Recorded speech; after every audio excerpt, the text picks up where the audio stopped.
Well, greetings, everyone, and welcome to a very special online event today. It's called the NeuroSomatics of Bliss, a therapeutic somatic approach for re-energizing your body and revitalizing your life force. My name is Stephen Dyna. I'm the founder and president of the Shift Network, and I'm thrilled to be with you here, partially because I get to discover alongside you a whole new field of practice. We're going to get to explore this with a real pioneer. Her name is Rachel Fleischman. She's a licensed clinical social worker. She's a therapist, psychotherapist, a workshop leader, and founder of Dance Your Bliss. So we're going to explore this really interesting interface between neurobiology and somatics and bliss and life force energy. And if you really enjoy today, you're going to have a chance to go much further with Rachel in a brand new program all about the neurosomatics of bliss that we'll share about towards the end of the hour. So with that said, Rachel, welcome to today's program. Thank you so much, Stephen. It's such a thrill to be here. And I first want to say to all the viewers, you cannot imagine what happens. I'm just going to give it away on the back end. The Shift Network, you guys are amazing. So I just appreciate being here. And I think the watchers and listeners, again, these are our little secrets, right, Stephen? It takes a village to make these classes happen. So I'm just honored to be here. Takes a village, of course. It Well, does. let's talk. I'm intrigued. Neurosomatics of Bliss. I love the Yeah. title. I mean, it couldn't actually be more appropriate timing since we've got a lot of the opposite of the neurosomatics of bliss going on in the collective right Yeah. now. So Yeah. let's talk about, We first of all, do. your journey that led to this Sure. work. It's really Sure. a deeper understanding of neurobiology and somatics and this interface Sure. between them. Absolutely. And yes to everything you said. I think like a lot of people who move into the psychotherapy space, I definitely felt othered as a little kiddo, growing up in Philly. And so by the time I was maybe early high school, I was already reading books about psychology, dream work, astrology, and trying to figure out some things about my own wounding and my own trauma. And I think it was when I was around 16 that my dad, my late dad, Jerry Fleischman, who had created his own movement practice, but died quite young, and so that didn't get seen to. I think I'm doing some of that myself. He'd have me come over to his little homegrown outfit that he had where he'd lead movement classes. And so I would suddenly be a movement teacher at 16, helping him. And I remember just being there in his sort of sad little basement with mirrors on the walls and thinking, sure, whatever they need, it just came through me. And the movements would be some of them PT related, stretches, core work. I would call it Pilates without it having been, nor did dad ever call it that. So I was at 16 going, wait a minute, I feel strange. I feel other. I'm kind of raising myself, had raised myself in a lot of ways. But when I move my body, something happens. It's otherworldly. I had no other words for it. So I started gobbling, as one does, all of the ways. And I think I was very lucky. I think luck has a lot to do with my story. I grew up in Philly. I had dance classes whenever I wanted them.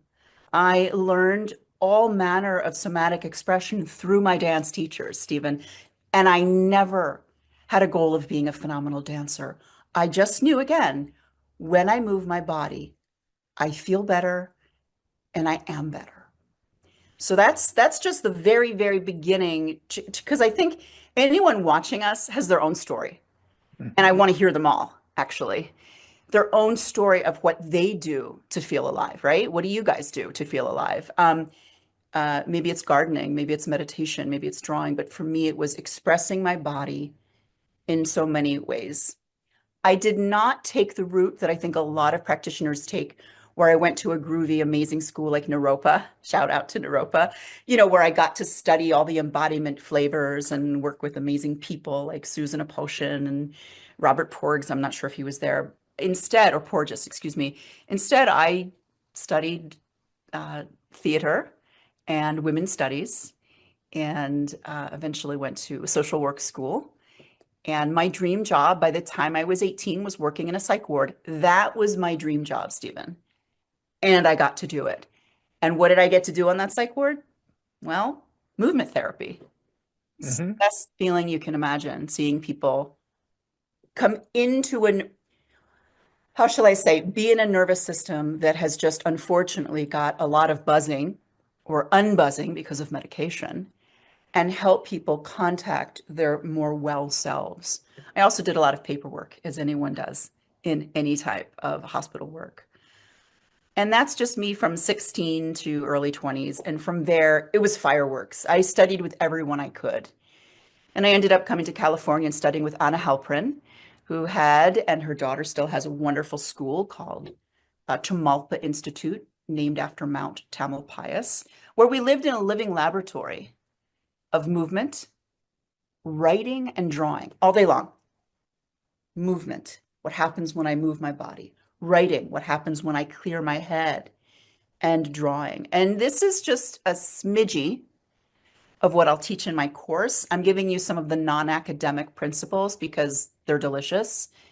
And then, golly, about 22 years ago, I was very fortunate to get to clean toilets for a summer in my favorite place in the world, the Omega Institute in upstate New York. It's a wonderful learning center. It's been around probably coming up on 50 years. And when you get to clean toilets in a holistic learning center slash spiritual center, what else do? You take classes all day long.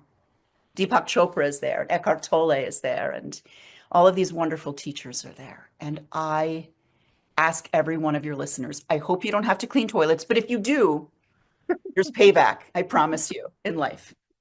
Yeah, that's the beginning. That's a smidge. You're hilarious, and I love the authenticity of your story. So let's talk. So there, it seems like there's this really big pivot from like some idea of like trying to perfect a movement to just letting your body unfold and feel into a more free way of being. So maybe share a little bit about how do you sort of deprogram some of this sort of expected movements and to move into this more kind of organic unfolding that you're describing. We all have this, I think, blueprint-ish of kind of who we are and our natural movement landscape. We live, a lot of us, from here up. We have to, or we think we have to.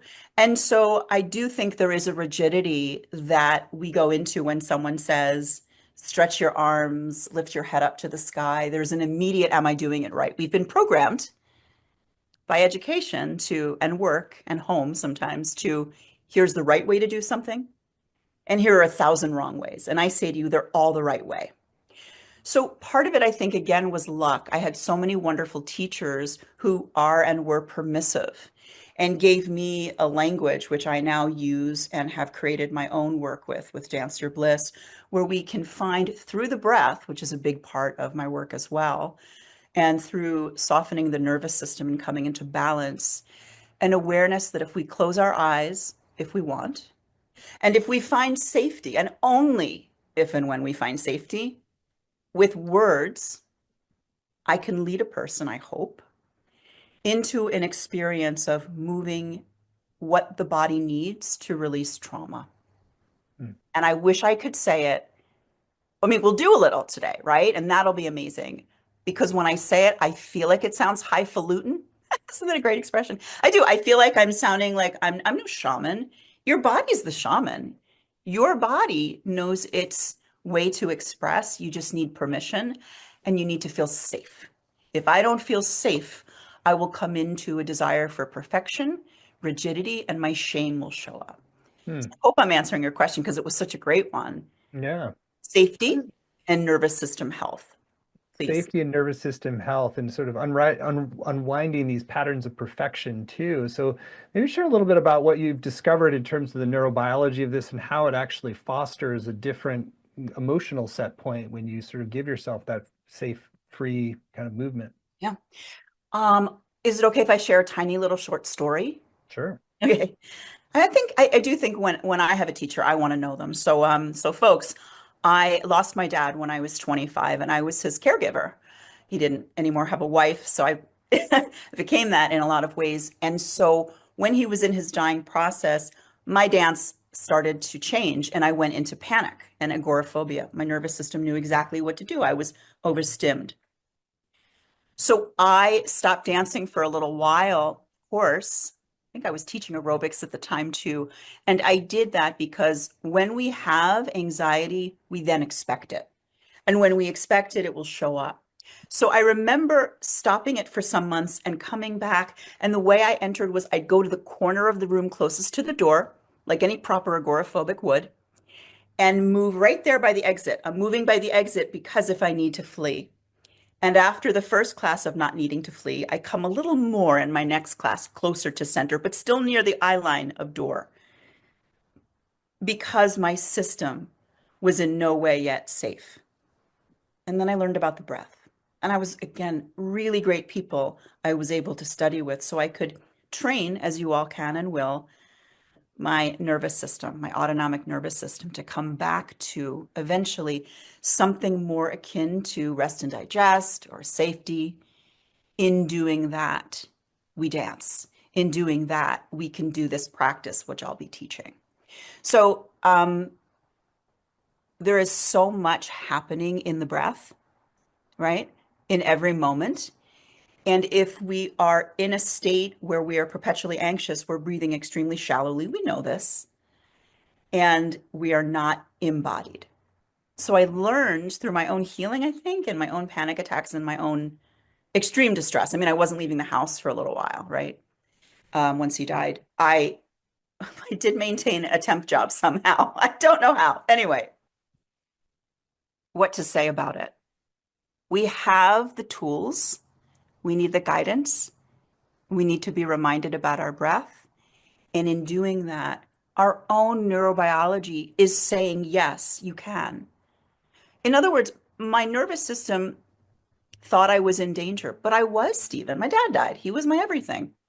As great as my mom is, I had no relationship with her at the time. He was everything. So my narrative was, I've lost everything. So it's also very appropriate for your 20s. Everything's very big. I've lost everything. The world's unsafe. I have no family. Hell yeah, my nervous system is going to go into this.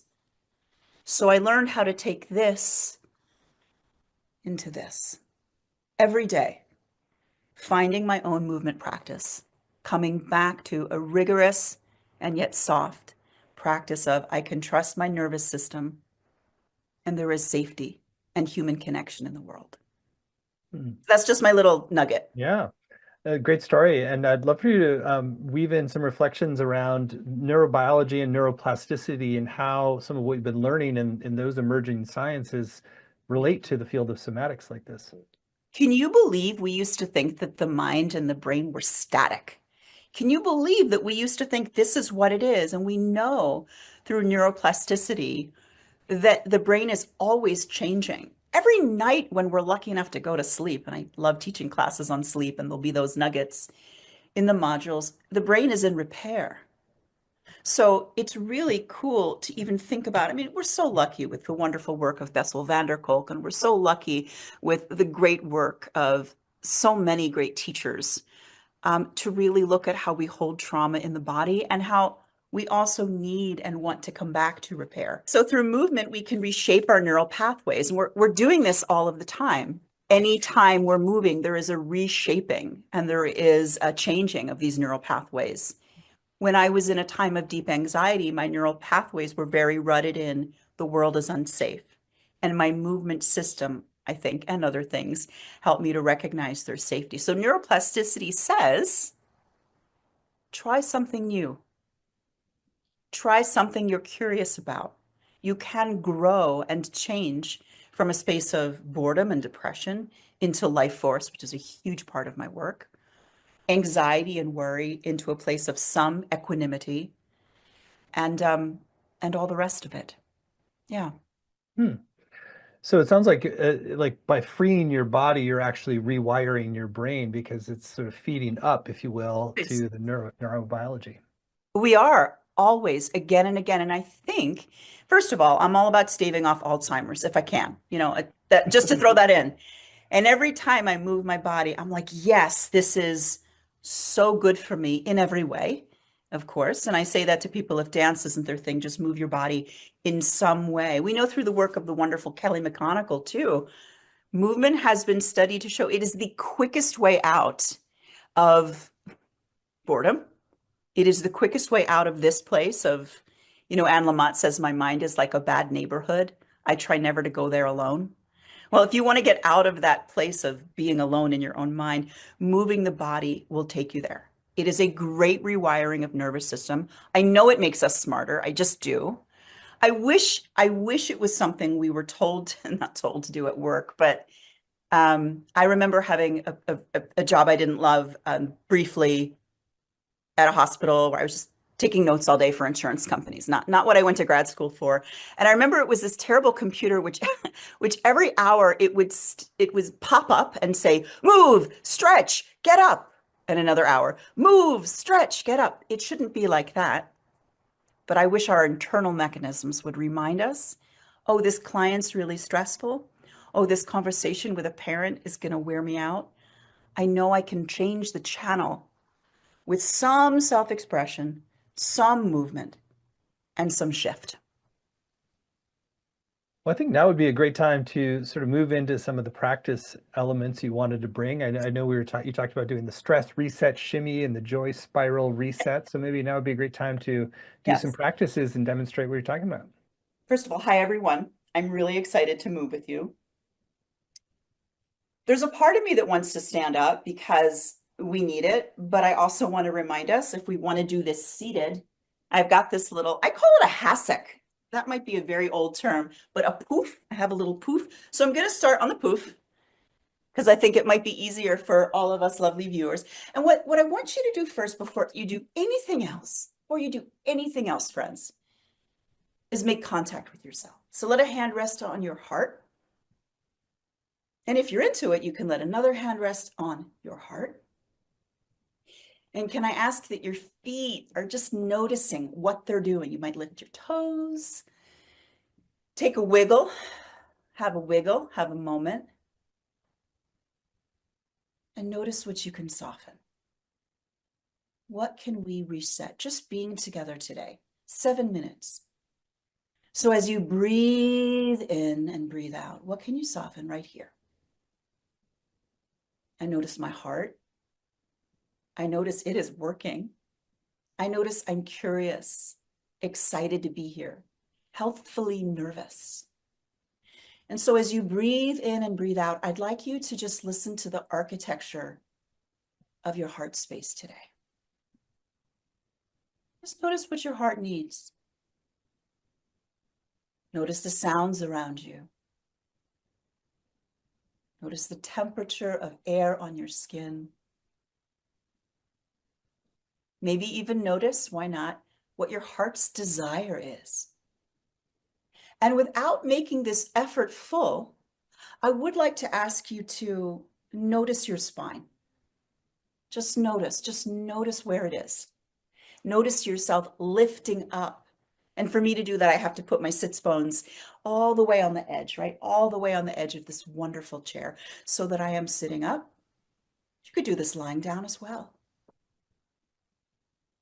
And I take my hands and I rest them on my knees. And I take a moment, as we'll all do together, to notice there is power in being together, friends. And I love that about this work. I can feel you through the Zoom channel with your hands on heart or your hands on knees. Just take a moment to remember what brings you here, what brings us here. We're curious individuals. We know we deserve to feel well. It is our birthright, I hope and think and believe, to feel well enough. And we want to come back to balance and reset. So we begin by just offering a prayer, a blessing, a hope for safety and wellness for all individuals, for all people, for all the creatures. As you breathe in and breathe out, notice a part of your body that right now might feel off or cranky or just a little bit wound up. And just see if you can bring breath into that place. Maybe it's your lower back. Or maybe your head is feeling a little bit, maybe your jaw is tight. So just breathing in and breathing out. So much good breath into that place or those places. And very slowly, friends, I want you to just take your hands and clasp them and lift them above your head and reach up. And I want to show you some expression of openness. So I want to show you that by just really bringing our wingspan out as much as we can, if we can, and just Just kind of bringing that. And I'm not asking you to go behind, but just bringing it in. And now I just want a little curl. I just want a little curl. Just want to bring it in a little bit. And then I'm going to push, push, push, push, push, push, push, push, push, push, push out and come a little closer and come back in. So we're finding a rhythm, and I'll take you to the floor in a minute, but I still want to do this seated. I just want to show you how easy this is. And I'm just kind of pushing, remembering that how much water are we? 80%, 90%? It's a lot. And just finding our own flow. And suddenly my feet get activated and the energy in my feet start to move. Is it a reset? Is it a shimmy? Is it both? So we're expanding and contracting. And notice that the head is attached to the body. So I'm not sticking my head out. I'm just kind of letting it all be an ooey gooey celebration. And now I take my hands and just find what happens out of curiosity as I roll them forward. Soft shoulders, easy. And folks, what's really cool about movement is if something doesn't appeal to you, you don't do it. You do it your way. And then I just take my arms back into a width, it's probably one of the easiest and most lovely places to move. It's just finding our shapes and our flow, bringing the skull into it, bringing the shapes into it that feel right. And now I'd like you to take the whole body, and I'd like you to take these hands and make them fists. And I'd like you to get very tense, if you don't mind, and really squished up. And I'd like you to squinch your toes, and I'd like you to squinch your elbows, and I'd like you to squinch your face, and I'd like you to squinch your pelvic floor. You get the picture. And I want you to really tighten and tighten till you actually shake and, really let yourself go into that state of contraction, and even tighter and even softer and even tighter, and let it all go. And that is such a celebration for the body. And I slowly move my body down to the floor. So I'm really obsessed with cat and cow, Stephen. And it's because from this place, if we juicify it, if we take it and bring it to its next best amazing thing, if you bring yourselves into it, viewers, come on to your hands and knees with me. Come onto your hands and knees. And what I'd like you to do, what I'd love you to do is just press, press, press, press, lift. Just really lifting everything up so that these wonderful palms are just really completely and utterly squinched to the floor, and then come back up. You've done this 1,000 times, but you're doing it differently because we're together. And then reaching back, back, back up into the most lifted spine, moving all 32 vertebrae, and then reaching up. And now what we're going to do is unwind and shimmy. So we're just kind of taking ourselves into our spirals, into our shimmy, into the whatever is next. And what I love about this, friends, is you're doing whatever your body wants. You're not doing what I'm doing. You're finding what your nervous system wants. And what you might find is that one of the shapes, and for me, it's always the lift up. And then, of course, it's also the coming down. You might find that you're really obsessed with one of the shapes. Coming into circles, there's a lot we're going to learn about circularity, making circles, making spheres. And I'd like you to just find this dance. I'd like you to just find this dance.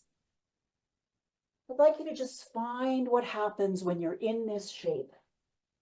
And everything's accessible in the world of movement. So if this isn't calling to you, I'd like you to just find your shape and your way.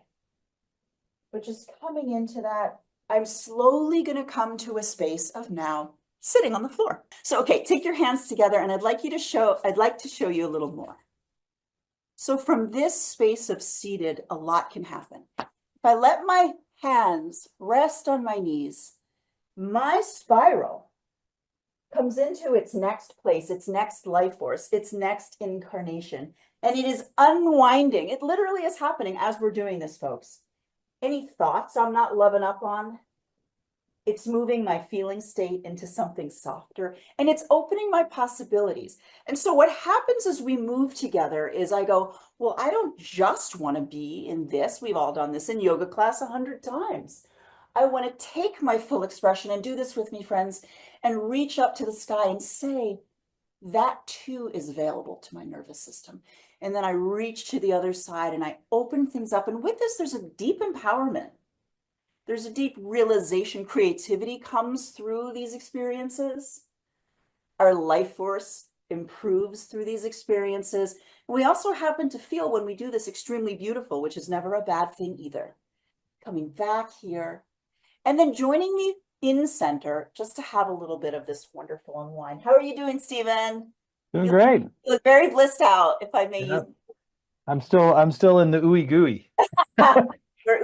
And so what's happening is there's an unwind, there's a reset, and it also just feels so darn good.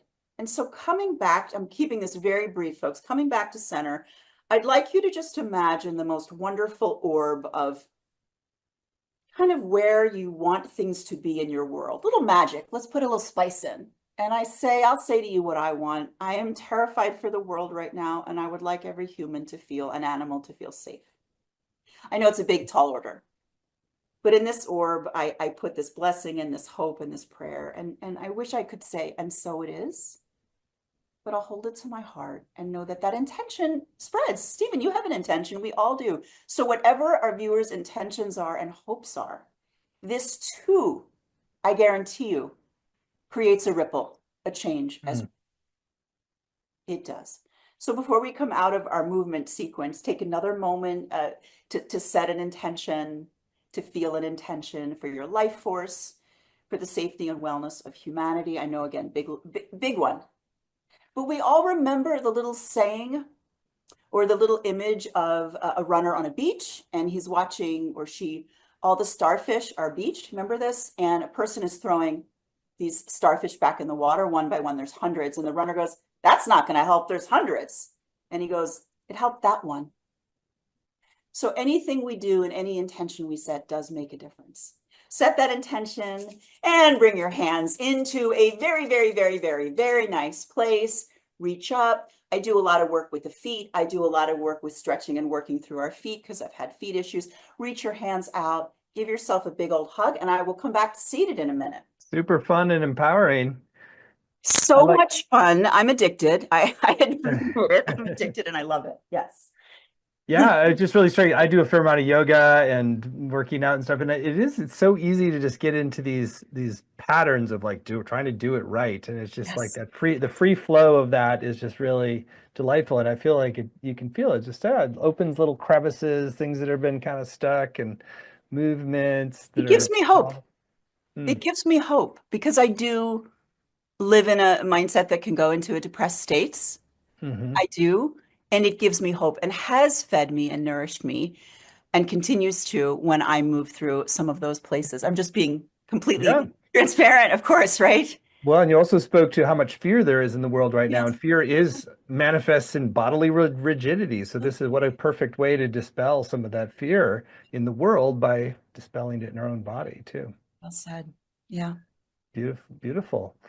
Well, yeah. So maybe you didn't really explicate exactly which movements were which because it kind of became a little bit more of a I melded them and gave you the cherry on top. Yeah, that was a shimmy. the That was a ooey shimmy gooey, reset. the combined ooey I gooey did. I practice. did. I knew that while I taught with you, this was going to be organic. And even though I wrote to you, oh, I'm going to teach these two, I thought we're just in our organic place. I can tell you that our expansion and contraction is a reset, and it's also emotionally, very enlivening.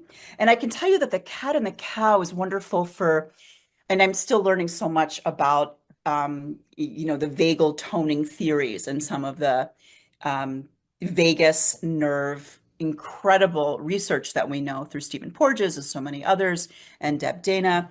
We know that's a vagal tone and we know that that's beautiful for our nervous system. That cat and cow is a hmm reset. Shimmy wise, I'm going to call it a shimmy. Shimmy really in jazz is more like shimmy, but we didn't shimmy. But when we were in that sitting down, kind of like so, churn, that to me is another place that symbolizes brain change possibility. And through Gurmukh, studying with her many years ago, she thinks, and I like this, that it can be very supportive for depression. I'll take that. I'll take that. Yeah. So, given that we're talking a lot about the neurosomatics, so the spine, I would imagine, plays a pretty central role. So, a lot of things have to do with freeing the spine. A lot, Yes. it seems like. Yeah, it's interesting. I just learned through a physician, a really sweet physician, that I have hypermobility, that I am too flexible. I don't think there is such a thing, But i- aside from that, yeah, when you think about all 32 vertebrae, I'm connecting the sacrum and those beautiful little, it's quite amazing the nerves that come through there. Some of this is musculoskeletal. Some people are going to say, Rachel, I don't have, nor will I ever have a very flowy spine. It's really okay. You can Hmm. live in a body that experiences musculoskeletal stiffness and still change will happen. And yes, nerve wise, there's a lot that we can do, including self massage and including obviously taking classes like this and so many others to improve spinal mobility so we don't have pain. Because I like living when I can without chronic pain. And I know a lot of us who come to my classes to dance deal with chronic pain. So that's something I keep my eye on as well. It was interesting that you kind of blended the two separated practices into kind of one and even Yes. the ooey gooey. So it sounds like part of it is like even like thinking about, okay, well, I'm now going to learn this practice can itself create its own rigidity of I form or know. something and I thinking. And know. so I you're didn't get kind of my money's busting out of worth. that whole Fleischman, paradigm. she only gave me one practice. I didn't get my money's worth. I know, I was thinking that too. I think if we broke down the combined practice and every viewer said, what are three of those movements I'm going to do every day? Their lives Mhm. will change. And I'm not trying to sound highfalutin once again. Even just the way you're sitting, even just the way I'm sitting has shifted from when I was feeling a little nervous and stiff when we met up and started our conversation. Mhm. I would also say to people to remember there are movements that teachers and holistic somatic therapists, practitioners will give you that don't feel right in your body. Don't do them. What I would say though is find the ones that work for you and get very curious about expanding them because there's some unwinding that's happening for you. In other words, a movement shape. You probably have a shape in your yoga practice or qigong practice. For me, it's always cloud hands that I could do again and again because there's something healing in it. And I bet for you, there's a movement that you come back to that is just the Stephen movement. Of course. Right? You don't have to do I was it. thinking about that. I do a lot of downward dogs, but I don't know if, well, You I get your point that it's there's sort You of know like, it helps you sleep. It helps with insomnia. You know when you're in that downward dog, that yeah. stretch, it's both empowering and great for your nervous system. And some people I teach look so uncomfortable in downward dog that while I'm teaching, I'm actually saying, and you don't need to do downward dog. But for Uh, you, because you're pretty pliable and you're pretty flexible, you know there's something grounding and also remarkable about that posture. It's pandiculation, that funky word of when a dog stretches, downward dog, or a cat stretches, or a little child stretches. Pandiculation is yawning. It's funny because I don't know what the Latin root is, although pan means everything, but pandiculation is what we do in downward dog. It's what we do in a yawn. It's what we do in a stretch, and it resets our nervous system in the opening and closing of it. Again, a great example is just the stretch that an animal does that transitions them from sleep to the morning. Here's pandiculation. Another pandiculation is you ever go to sleep and you wake up and you do your little feet thing? mhm. You just are like, well, I'm just gonna, I don't know what it is, but I'm squinching my feet. I don't think that's a nervous thing at all. I think that's pandiculation and it's rewiring nervous system. And I'm Uh-huh. sure Stephen Levine, he's still with us, right? I think he would agree with that. Um, yeah. Anyway, Great. that was a different thing, but it's interesting. Pandiculation's interesting, right? Yeah. It is. It is. And yeah, and then just understanding that it's from the animal kingdom to humans as well is sort of a Yes. really beautiful connection point. I know that some of your work also focuses just on the self-acceptance and self-compassion and maybe share a little bit about how all the movement practice can Yeah. also be combined with different practices of self-compassion. I am so grateful. I mean, we all have to say this, every teacher needs to thank their teachers. And I'm so grateful for Dr. Kristen Neff and Chris Germer and some of my great teachers in the Bay Area and Tara Brock and so on. We really can't do much without self-compassion. We really can't do much in this world as far as living a full life and having connection with others. And I like having a few friends. I like having a husband. I like having people I like to be with, and of course, my clients.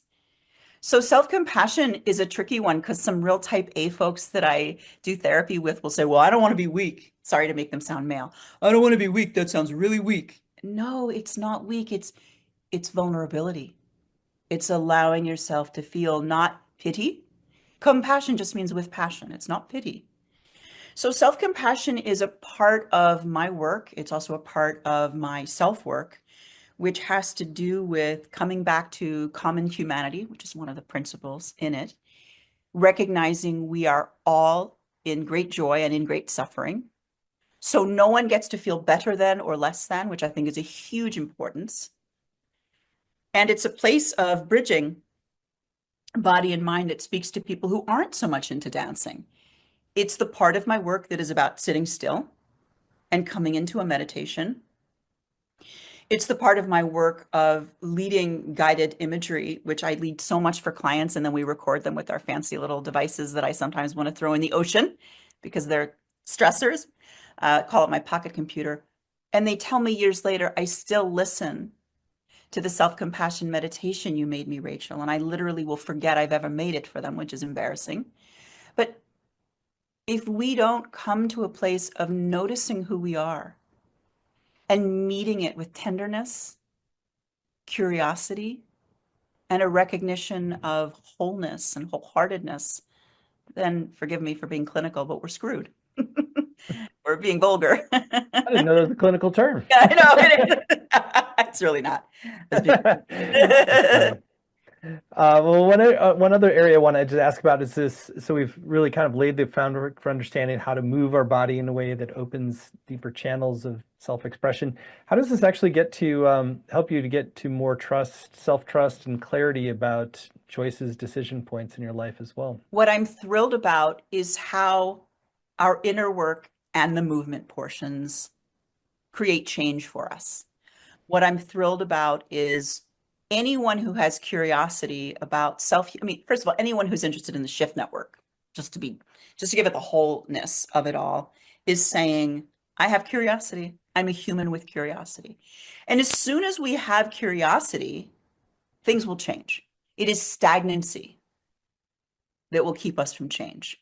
So my work is about bridging this incredible curiosity that some of us have forgotten, this childlike state, actually, which is also brilliant, which brings us back to hope, compassion, and confidence. Confidence isn't a word I use a lot, but it's part of it too. It's all connected. The movement, the reconnection with nervous system, and having a teacher or facilitator offer exercises, and I'm very experiential. You know, they're going to have paper and pens out. You know, we're going to be doing writing prompts.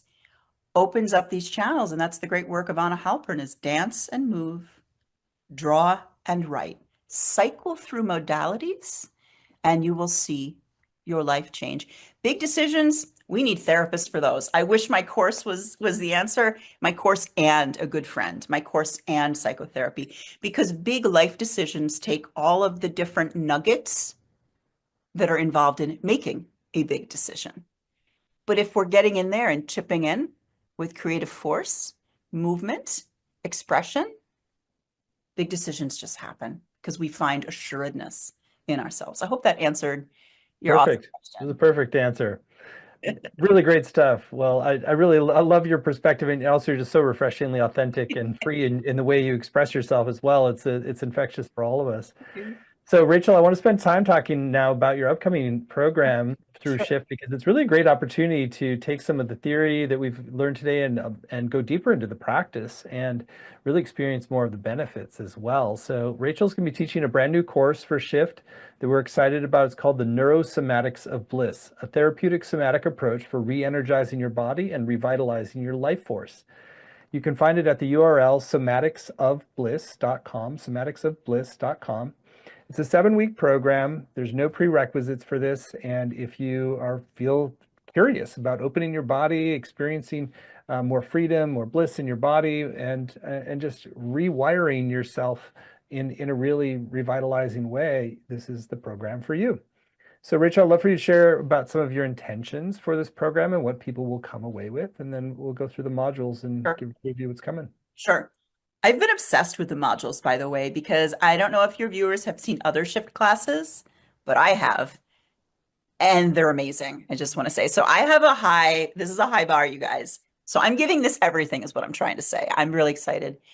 My hope is that you're coming to this class because you need, obviously, to move something, stagnant energy, come out of depression, learn a bit about body mind, learn a bit about, I mean, it's endless. There are endless reasons we do this beautiful self-empowerment work. So I'm very experiential. I also love learning. So we're going to have in each class this didactic portion where I blow your mind. Okay, again, I'm trying, I really want to blow your mind because why not? With some fun facts and learnings about the breath, neurobiology, our wiring, the changing of our wiring. And then we're going to do a chunk of wonderful movement expression and then move into some other exercises. So everyone's going to have pencil and paper. I'm going to be offering writing prompts. And my hope is that you come out of this class, each class saying, I feel clear about my thing, my boredom in life, my hate of my body. I'm leaving my husband. I'm not, but what I'm moving through. That's heavy stuff. Sorry, guys, but I feel clear that I have hope in the world. I feel clear that I'm giving time for myself. I feel clear that I'm moving through this next stage in my life. I feel clearer and more happy as I move through change. And that in doing it and after each module, a person says, I have a nugget for my daily. A gratitude practice Rachel taught me in my back pocket on the daily. I have another nugget on the daily. The self-compassion writing that we did, I'm doing that. So I wouldn't want you to have less than 3 or 4 tools from each class that you use in your life. So you just got a toolbox and you better get a big one because I have had to learn a lot to be well in this world. And I want to teach you everything I know so that you can feel your most well. But there's another nugget here I haven't shared. I'm a very personal teacher. People are going to take this class, and I imagine they'll write in the chat. Some of them might even email me before the class, and I'm not sure. It happens a lot. I want to know what each person is moving through. Someone will be moving through a transition. Someone will be moving through grief. Some people will be retiring. Because I think there's something about that. It doesn't mean I pivot the class towards that person, but there's something about that knowing that helps me nourish you. So the more personal my students feel comfortable being with me, if that's allowed, the more they get out of this course, the more present they are, if that's okay.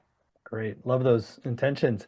Module 1 is called Igniting Your Neurosomatic Fire, Embodiment as a Path to Joy, Power, and Presence. I mean, we are nothing if not embodied. So I'm going to teach a bit about what it means to live an embodied life. Um, I'm going to also explain a little bit about embodiment, interoception, feeling states, living in a body, how we can live more fully and engage more fully, how we can use our bodies for more full expression. We'll have our first movement piece, of course, in module 1, and that's where I'm going to learn a little bit more about the exact recipe that students are going to want, get a sense of the flavor of the class, and hopefully by module 1 have a brief yet delicious embodiment practice that each one of you takes home that you're going to teach yourself while I'm teaching you. So that's my hope for module 1.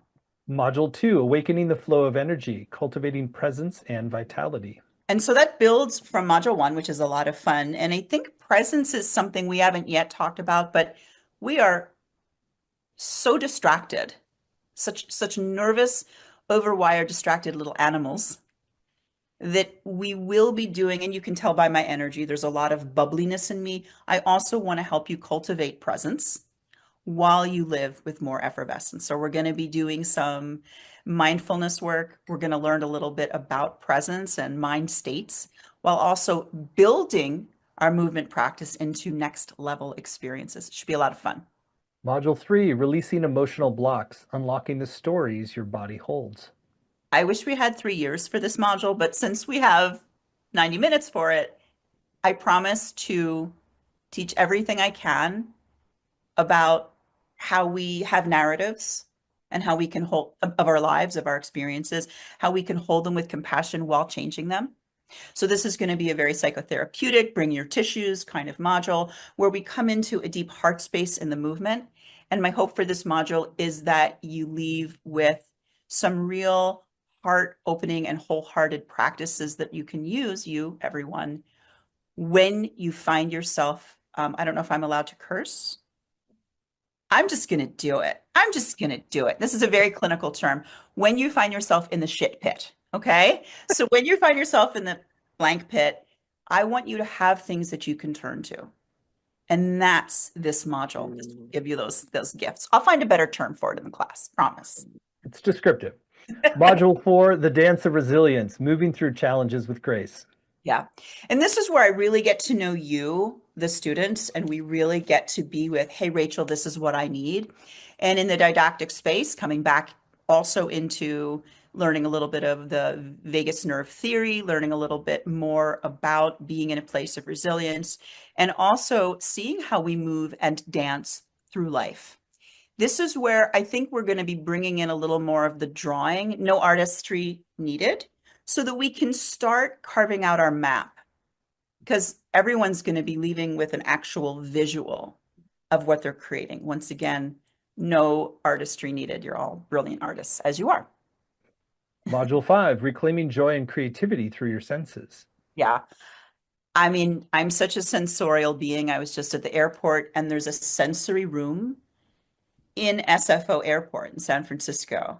We're so fancy. We're such a fancy city where you can go and feel squishy balls and lay on balls. So I'm going to be showing you the importance of sensory connection, of obviously touch, hearing, learn a little bit about your own archetype of where you fit and how you need to be in your senses so that you can use them for self-regulation and great pleasure. That's my hope. Module 6, access strength and wisdom by trusting your inner healer. I think at this point, we already have, oh my gosh, so much at the ready that we're really changing our script. We're really learning what our inner healer has to say to us. This is where we come in contact with our highest selves. If I can still use that term, I've always loved it. We really use our guided meditations. We might have some recordings if people want to, well, actually, you guys do the heavy lifting there. We'll have recordings of everything, but we'll have recordings. And this is where I would say to you, listen to them or watch them again and again, because you're opening up into this fullest version of yourself, again with movement and writing and drawing. And finally, Module 7, creating your blueprint for resilience, joy, and thriving. I wish this could be a party with popcorn and snacks so that we might have everyone bring their favorite snack. There's a mandarin I'm loving right now, I might bring, so that we can be in a place of pure pleasure. Well, it's going to be a big module because we are really putting it together, a roadmap where there's always that levity that is such a part of me, while also recognizing this work is sacred. This is a time for any unanswered questions. I always leave a little room for that. This is a time where our movement sequence is like, you know it, your eyes close or not, and you just find your shapes. Because I'm going to want you to have, like I said, shapes, movements, and a blueprint that you're going to take with you forevermore. So. What a great program, and clearly you've poured a lot of heart and soul into the modules, and I know that people are going to get so much benefit. So again, there's a bit more detail laid out for the modules and the whole program at somaticsofbliss.com. In addition to the 7 90-minute live sessions with Rachel, you also have time to ask your questions. You'll get recordings of every session, both video and audio, as well as word-for-word transcripts. There's all kinds of great practices for home. There's a Facebook community to support you and deepen your experience. And on the page at somaticsofbliss.com, you'll also see a number of extra bonuses that are designed to enhance your journey. There's a PDF guide from Rachel called Dance Your Bliss, a somatic journey workbook. So much fun. Share more about it, please. I loved making it. I had 2 injuries this summer, totally random. You'll hear about them when you take my class. And when you're laid up with injuries, you hopefully do stuff. And so I made a workbook because one of my favorite things in the world is grabbing a workbook. And I miss my teachers when I'm not around them. So I made a very colorful workbook that I printed, and obviously you'll have to print this, sorry, that you will use, I hope, to have exercises that will just lead you into a place of great joy and self-expression. It's a lot of fun. Yeah. That's a great extra bonus. There's also a video teaching from Rachel called The Transformative Power of Kindness and Gratitude. And there's one final bonus you get if you sign up by midnight tonight Pacific time. This is an audio recording from Rachel called Serenity Within, a guided meditation for relaxation and calm, which seems like we can use a little dose of that these days. Anything you want to share about that special audio recording? Yeah, don't listen to it while you're driving. It's so soothing. I um I loved making it, you guys. I just loved putting it together with all of my greatest hopes infused into the guided meditation. I even bought, some of the music. How do you call it? Music that you're allowed to own. Royalty-free music. Thank you. The brain is slow. So you could really hear and feel the most perfect vibration of calm. So my hope is it will bring people into more of a state of calm than we felt in some time. Yeah. Hmm. Good medicine for the moment. So again, it's all more detail on that special bonus that we also get when you sign up by midnight tonight Pacific time at somaticsofbliss.com. I'll say that we've kept the investment for this really beautiful program very accessible. It's just 3 payments of $128, or you save 10% when you pay in full upfront with one payment of $349. The course is going to start March 27th and run Thursdays at 5 Pacific, 8 Eastern. But even if you can't make the live times, you can still get the full value with the recordings, the transcripts, and the community as well. There's some great testimonials about Rachel and her teaching. Great, loving, nurturing instructor. Hurrah for Rachel, hypnotic and awakening. There's a lot of great testimonials. Really give a sense for you're in great hands, very skilled, seasoned teacher, and a lot of fun, clearly, which you pick up today. So you are, I think, in for a really powerful journey of bliss and more liberation in your body and brain and life. So again, it's all at somaticsofbliss.com. It's been So really Rachel, great. we're at the end of our time. We have a minute or two left. Anything you still want to share with folks who are considering doing the full NeuroSomatics of Bliss program with you? I just want to say you're my people. Whatever you're moving through right now, and whether you take the course or not, there's a part of me that's just so grateful that we humans are interested, curious, and available to want to be, I suppose, better people, more embodied. My hope is that you find it whatever you do. I hope it's through this course, of course. And my greatest wish is that you find it through whatever gives you joy and bliss. And I am so grateful to have spent this time with you. I'm so grateful for the Shift Network. And I hope everyone is finding moments, so many moments of quiet mind, equanimity, movement, curiosity, and at times play and joy. Mm. Well, thank you for just the fun and magic and the depth and the sincere dedication to people's liberation that is infused today, Rachel. And thank you all for joining. And if you'd like to go further in the neurosomatics of bliss, you can do so at somaticsofbliss.com, and you will get that special bonus if you sign up by midnight tonight, which is the Serenity Within, a guided meditation for relaxation and calm. Thank So you so thank you much. so It's been a much. pleasure.